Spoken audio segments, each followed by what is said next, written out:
नमस्कार दोस्तों।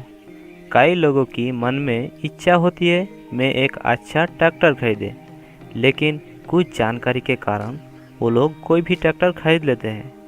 इसके ऊपर नज़र रखते हुए आज आइडियो फार्म 1026 NG ट्रैक्टर की प्राइस एंड स्पेसिफिकेशन के बारे में जानेंगे। और हाँ दोस्तों, आप इस वीडियो को पूरा देखते रहिए। आप देख रहे हैं बादशाह मैकेनिक। चलिए शुरू करते हैं।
दोस्तों अब आते हैं प्राइस के बारे में।